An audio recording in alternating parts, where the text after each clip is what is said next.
Hello friends, অনেক দিন পর তোমাদের জন্য একটা লং ভিডিও এডিট করতে বসেছি। এরই মধ্যে তো তোমরা অনেক শর্টস, রিলস, মিনি ভ্লগ দেখে ফেলেছো আমার দার্জিলিং বেড়াতে যাওয়ার। তো আজকে একটু সময় পেয়েছি লং ভিডিওটা এডিট করার। তো চলো আজকে সেই ভিডিওটাই তোমাদের সাথে শেয়ার করব। আমাদের জানো তো এবারে বেড়াতে যাওয়াটা কেমন হয়েছে? ওই যে কথায় আছে না, উঠলো বাই তো কটক যাই, ঠিক সেরকম। হঠাৎ মনে হয়েছে পাহাড়ে বেড়াতে যাব, আর ব্যাস রেডি হয়ে গেছি পাহাড়ে বেড়াতে যাওয়ার জন্য। তো যেহেতু ছর্দির বাড়ি শিলিগুড়িতে, আমরা আগের দিন রাত্রিবেলায় শিলিগুড়িতে স্টে করেছি ছর্দির বাড়িতে, যাতে নিধির একসাথে জার্নি করতে একটু প্রবলেম কম হয়। আর তারপর সকাল সকাল আমরা বেরিয়ে গেছি দার্জিলিংয়ের উদ্দেশ্যে। দেখো এখানে দার্জিলিংয়ের রাস্তাটা কি অপূর্ব লাগছে। সবসময় আমার এই দার্জিলিংয়ের রাস্তাটা ভীষণ প্রিয়, খুব ভালো লাগে। আমি গ্যাংটকও গেছি, কিন্তু দার্জিলিংয়ের রাস্তাটার একটা আলাদাই মজা। তবে আমাদের মনে একটু ভয় ছিল যে নিধির পাহাড়ি রাস্তায় অসুবিধা হয় কিনা, ও বমি করে কিনা, কিন্তু দেখলাম যে নিধির সেভাবে কোনো অসুবিধা হয়নি। ও আমাদের সাথে গল্প করতে করতে চারিদিক দেখতে দেখতে ঠিক পৌঁছে গেছিল দার্জিলিংয়ে। আর এবারে দেখলাম নিধি যেহেতু প্রথম দার্জিলিং বেড়াতে যাচ্ছে, ওর মধ্যে একটা এক্সাইটমেন্ট ছিল যে কখন পাহাড় দেখবো, মামাম কখন টয় ট্রেন দেখবো। তো সেভাবেই রাস্তাটা আমাদের বেশ ভালোভাবেই কেটে গেছে। তো নিধিও আমাদের খুব একটা বিরক্ত করেনি। এরপর আমরা দার্জিলিংয়ে পৌঁছেই চলে গেছিলাম একটা দারুণ হোটেলে। হোটেলের একটা ভিডিও আমি তোমাদের সাথে শেয়ার করব। হোটেলটা খুব ভালো ছিল, সেই হোটেলের বিবরণ আমি একটা ভিডিওতে তোমাদের সাথে শেয়ার করে নেব। তারপর দেখো হোটেলে পৌঁছে একটু আমরা রেস্ট নিয়ে জামা কাপড় চেঞ্জ করেই বেরিয়ে পড়েছিলাম খাওয়া দাওয়া করার জন্য। আর সেখানেই একটা বাঙালি হোটেলে আমরা গিয়ে দুপুরের লাঞ্চটা সেরে নিই।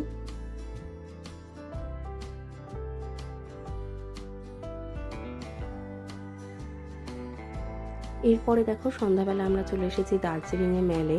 আর এই ম্যালে সন্ধ্যাবেলা সময় কাটাতে এত ভালো লাগে। আমার তো বারে বারে আমার ছোটোবেলার কথাগুলো মনে পড়ে যাচ্ছিল। জানো তো, আমি না ক্লাস 9-এ যখন পড়ি, তখন মা, বাপি, আমি, রাজ, তারপর টুটুল মানে আমার মেজো কাকা, কাকিমণি, বুনু, আমরা সবাই মিলে না দার্জিলিংয়ে বেড়াতে এসেছিলাম। আর তখন বুনু মানে নিধির মতন ছিল আর কি, ছোট। আর সেই স্মৃতিগুলো আমার বারে বারে মনে পড়ে যাচ্ছিল, খুব ভালো লাগছিল। আর এরই মধ্যে দেখো, যখন আমরা মেলে একটু আনন্দ করছিলাম, সেই সময় বৃষ্টি নেমে গেল। সেভাবেই আমরা হোটেলে ফিরে এসেছি। আর তারপর দেখো, এটা হচ্ছে নেক্সট মর্নিং। আমাদের ব্রেকফাস্ট হোটেল থেকেই দেওয়া হয়েছিল। খুব ভালো হোটেলটা, আমি আবারও বলছি। তোমাদের সাথে আমি একটা ভিডিও শেয়ার করব হোটেলের, তোমরা সেটা দেখে নিও।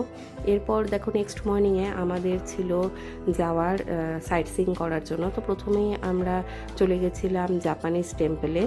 আমি যেমন এর আগে অনেকবার দার্জিলিংয়ে এসেছি, প্রতিবার টাইগার হিলে গেছি, কিন্তু এবার ভেবে রেখেছিলাম যে নিধি যেহেতু ছোট, সেই জন্য টাইগার হিলে যাব না। আমি প্রথমেই ভেবে রেখেছিলাম যে কিছু কিছু জায়গায় আমি দেখবো দার্জিলিংয়ে। তো তার মধ্যে জাপানিজ টেম্পলে চলে এসেছি। দেখো নিধিও ভীষণ এক্সাইটেড ছিল এখানে এই টেম্পলগুলো দেখার জন্য। এখানে কিছু ভিডিও তোমাদের সাথে শেয়ার করছি, চলো দেখো।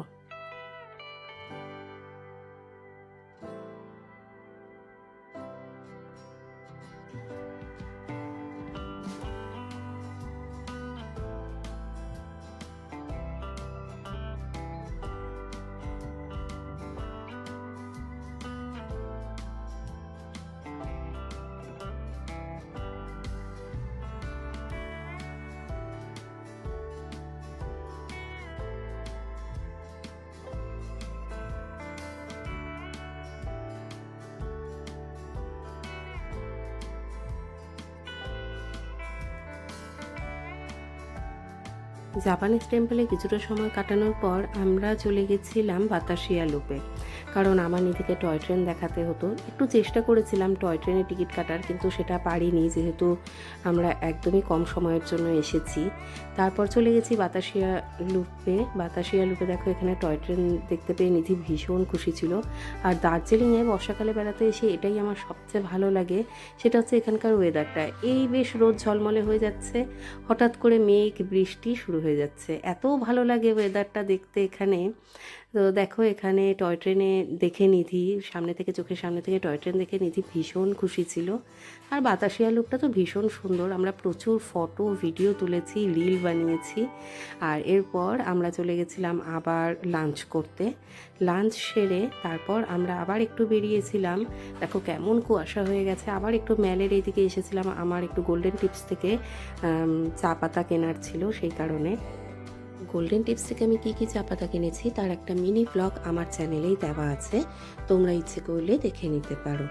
আর জানো তো আমার পার্সোনালি গোল্ডেন টিপসের ফ্লেভার বেশ ভালোই লাগে, তোমরাও ট্রাই করে দেখতে পারো। আর এবার যে আমি মেলে এসেছি, এবার এসে দেখলাম এখানে একটা দক্ষিণী সিনেমার শুটিং চলছে। হিরো বোধহয় কোনো একটা ফাইটিং সিন শুটিং করছিলেন। আর চোখের সামনে থেকে দেখলাম ওনারা এক একটা দৃশ্য উপস্থাপন করতে কতটা পরিশ্রম করে থাকেন। আর যেহেতু আমাদের হোটেলটা ম্যালের একেবারেই কাছে, তাই যখনই বৃষ্টি পড়ছিল না তখনই আমরা একটু বেরিয়ে নিচ্ছিলাম। এরপর দেখো নেক্সট মর্নিং আমরা সকালে খাবার খেয়ে বেরিয়ে পড়েছিলাম কোচবিহারে আসার জন্য।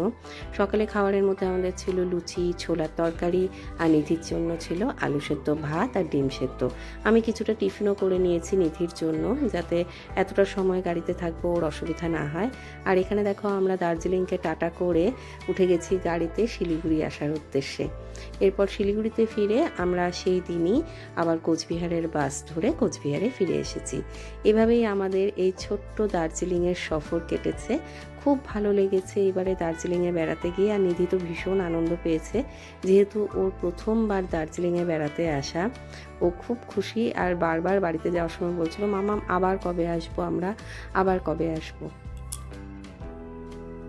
আর সত্যি দেখো রাস্তাটা কি সুন্দর না, এই রাস্তা কি ভোলা যায়? তাই আমাদের আবার ফিরতে হবে দার্জিলিংয়ে, আবার আসবো ঘুরতে। আর এরপরে তোমাদের সাথে আবার গল্প করব অন্য কোনো ভিডিওতে। ততক্ষণের জন্য টাটা।